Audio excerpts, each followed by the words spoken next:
R ನಗರದಲ್ಲೂ ಕೂಡ ಇದೇ ರೀತಿಯಾಗಿ ನಿನ್ನೆ ಧಾರಾಕಾರವಾಗಿ ಮಳೆ ಸುರಿದಿದೆ. ಬೆಂಗಳೂರಿನಲ್ಲಿ ಭಾರೀ ಮಳೆಯಿಂದಾಗಿ ಜನ ಪರದಾಡಿದ್ದಾರೆ. ರಾಜರಾಜೇಶ್ವರಿ ನಗರದಲ್ಲಿ ರಸ್ತೆಯೇ ಜಲಾವೃತವಾಗಿದೆ. ರಸ್ತೆಯಲ್ಲಿ ಕೆಟ್ಟು ನಿಂತಿವೆ ಆಟೋಗಳು, ಕಾರ್ಗಳು, ಬೈಕ್ಗಳು. ನೀರು ನುಗ್ಗಿದೆ. ಕೆಲವೊಂದಷ್ಟು ಎಂಜಿನ್ನಲ್ಲಿ ಹಾಳಾಗಿದೆಯೋ ಅನ್ನುವಂಥದ್ರ ಬಗ್ಗೆ ಈಗ ವಾಹನ ಸವಾರರು ಪರಿತಪಿಸ್ತಾ ಇದ್ದಾರೆ. ರಸ್ತೆಯಲ್ಲೇ ಕೆಟ್ಟು ನಿಂತಿವೆ ಕೆಲವೊಂದಷ್ಟು ವಾಹನಗಳು. ಇದರಿಂದಾಗಿ ವಾಹನ ಸವಾರರು ಪರದಾಡಿದ್ದಾರೆ. ನಿನ್ನೆ ಸುರಿದಿರುವಂತಹ ಭಾರೀ ಮಳೆಯಿಂದ ಸೃಷ್ಟಿಯಾಗಿರುವಂತಹ ಅವಾಂತರಗಳಿವು.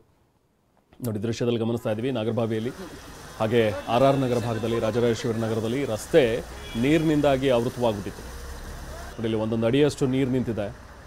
ಅದೇ ನೀರಿನಲ್ಲಿ ಹೋಗಬೇಕಾದಂಥ ಒಂದು ಪರಿಸ್ಥಿತಿ. ನೋಡಿ, ಇಲ್ಲಿ ಎಲ್ಲಿ ಸೈಲೆನ್ಸರ್ ಒಳಗೆ ನೀರು ಹೋಗಿದೆಯೋ ಅಥವಾ ಅಲ್ಲಿಂದ ಇಂಜಿನ್ ಒಳಗೆ ನೀರು ಹೋಗ್ಬಿಡುತ್ತೋ ಅನ್ನುವಂಥ ಒಂದು ಭಯ ಜನರನ್ನ ಕಾಡ್ತಾ ಇದೆ.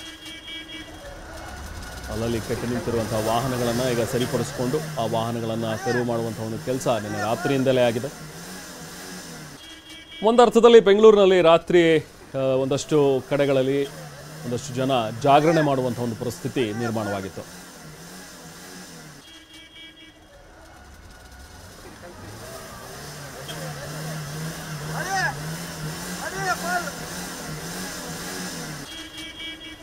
ಸೊ ಇದಷ್ಟೇ ಅಲ್ಲ, ಒಂದು ಕಡೆ ರಸ್ತೆ ಮೇಲೆ ನಿಂತಿರುವಂತಹ ಒಂದು ನೀರು, ಅದನ್ನು ತೆರವುಗೊಳಿಸೋದಕ್ಕೆ ಈಗ ಅಲ್ಲಿನ ಜನ ಪಾಪ ಮುಂದಾದರು. ಇನ್ನೊಂದು ದೃಶ್ಯ ಈಗ ತಾವೇನು ನೋಡ್ತಾ ಇದ್ರಿ, ಇದು ಪೆಟ್ರೋಲ್ ಬಂಕ್ನ ದೃಶ್ಯ. ಆರ್ ನಗರದಲ್ಲಿರುವಂಥ ಒಂದು ಪೆಟ್ರೋಲ್ ಬಂಕ್ ಇದು.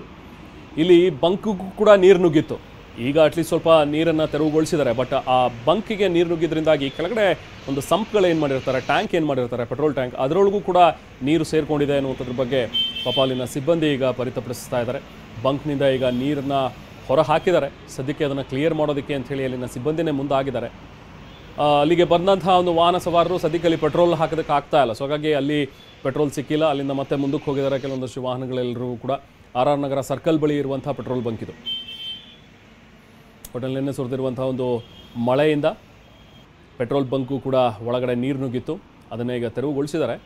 ಒಂದು ಸಂಪ್ನಲ್ಲೂ ಕೂಡ ಸ್ವಲ್ಪ ಮಟ್ಟಿಗೆ ನೀರು ಸೇರ್ಕೊಂಡಿತ್ತು. ಹಾಗಾಗಿ ಪೆಟ್ರೋಲಿಗೆ ಎಲ್ಲಿ ಪೆಟ್ರೋಲ್ ಡೀಸೆಲಿಗೆ ಈ ನೀರು ಸೇರ್ಕೊಬಿಡುತ್ತೋ ಆವಾಗ ಅಷ್ಟೂ ಪೆಟ್ರೋಲು ಡೀಸೆಲ್ಲೂ ಕೂಡ ಹಾಳಾಗ್ಬಿಡುತ್ತಲ್ಲ, ವೇಸ್ಟ್ ಆಗುತ್ತೆ ಅಂತ ಹೇಳಿ ಅಲ್ಲಿನ ಸಿಬ್ಬಂದಿ ಕೂಡ ಪರಿತಪಿಸ್ತಾ ಇದ್ದಾರೆ.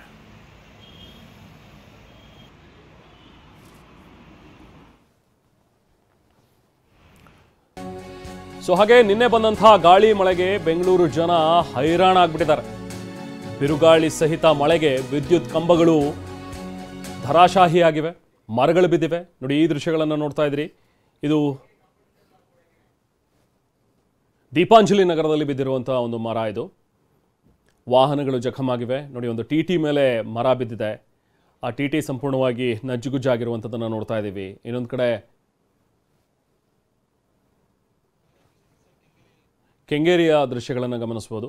ಅಲ್ಲಿನ ಒಂದು ಕಾಂಪೌಂಡ್ TTMC ಏನಿದೆಯಲ್ಲ, ಅಂದರೆ ಈ ಬಸ್ಗಳನ್ನೆಲ್ಲವನ್ನು ಕೂಡ ಪಾರ್ಕ್ ಮಾಡುವಂಥ ಒಂದು ಸ್ಥಳ, ಅಲ್ಲಿನ ಒಂದು ಕಾಂಪೌಂಡ್ ಗೋಡೆ ಕುಸಿದು ಬಿದ್ದಿರುವಂಥದ್ದು. ಸೊ ಹೀಗೆ ಬೆಂಗಳೂರಿನಲ್ಲಿ ಈಗ ಬೇರೆ ಬೇರೆ ಭಾಗಗಳಲ್ಲಿ ಸಮಸ್ಯೆಗಳಾಗ್ತಾ ಇವೆ. ಒಂದು ಕಡೆ ದೀಪಾಂಜಲಿ ನಗರದಲ್ಲಿ ಮರಗಳು ಬಿದ್ದಿವೆ. ಕೆಂಗೇರಿಯಲ್ಲಿ ಅಲ್ಲಿರುವಂಥ ಒಂದು TTMCಯ ಒಂದು ವಾಹನ ಒಂದು ಏನು ಪಾರ್ಕಿಂಗ್ ಮಾಡ್ತಾರಲ್ಲ, ಆ ವಾಹನ ಪಾರ್ಕಿಂಗ್ ಮಾಡುವಂಥ ಒಂದು ಜಾಗ, ಅಲ್ಲಿನ ಕಾಂಪೌಂಡ್ ಕೂಡ ಕುಸಿದು ಬಿದ್ದಿದೆ. ಸೊ ಹೀಗೆ ಬೆಂಗಳೂರಿನ ಜನ ತತ್ತರಿಸಿ ಹೋಗಿದ್ದಾರೆ ನಿನ್ನೆ ಸುರಿದಂಥ ಒಂದು ಭಾರೀ ಮಳೆಯಿಂದಾಗಿ. ರಾತ್ರಿ ಸುರಿದಂಥ ಒಂದು ಮಳೆ ಕೆಂಗೇರಿಯ TTMC, ಸೊ ಅಲ್ಲಿನ ಒಂದು ಕಾಂಪೌಂಡ್ ಕೂಡ ಕುಸಿದು ಬಿದ್ದಿದೆ.